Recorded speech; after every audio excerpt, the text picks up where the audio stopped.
theme of the conference were value-based conflicts and violence in the Central and Eastern European region mainly. We were trying to reflect on various conflicts such as migration crises, Roma minority versus majority, traditional parenting versus same-sex couple, families or parenting, and other conflicts. And we were trying to bring diverse group of people, mostly civic actors, people from various organizations, various backgrounds, who are dealing with these topics somehow and who can inspire others in mitigating this conflict in the society, so these conflicts do not escalate into some sort of violence. We have seen very many interesting and inspiring speakers. Some of the presentations were very, very strong and touchy, especially the presentations of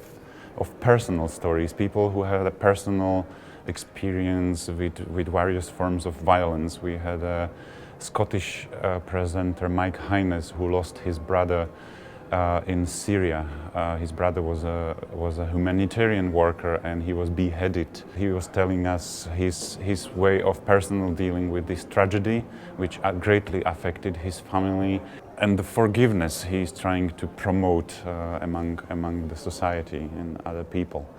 We had Mr. Hanif Kadir, who used to be the Al-Qaeda fighter himself, who fought against the US, and then he realized that what the Taliban is doing is actually the same, if not worse. And he returned back to the UK and became a peace worker, and through his Active Change Foundation is promoting peace and is trying to encourage young people to change and not to become extremists. We had, for example, Stefan Schützler, who is a social treat worker who works with young people who are so bored that they don't know what to do with themselves and are happy to join any crazy idea. So he's trying to attract them in a way that they will actually do something productive rather than destructive.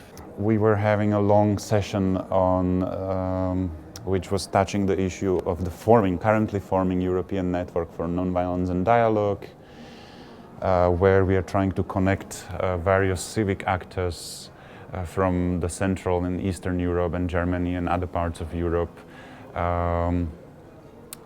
to deal with various value-based conflicts in a non-violent way, people who are able to create the dialogue. We also had various workshops which brought together smaller groups of people to discuss various topics in depth, and we got lots of positive feedback from these sessions.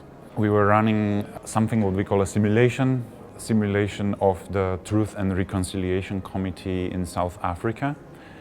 After the apartheid in South Africa, and this brought people to actively play the roles of either the victims or the oppressors, the perpetrators of the violence in this conflict, and they were able to be one of them and to see how the process of reconciliation is or was.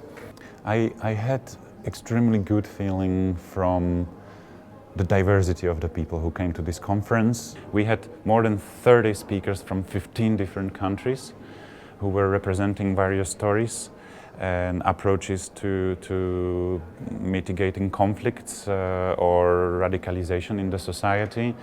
And we had over 100 participants who came and who shared their experience and knowledge and attitudes.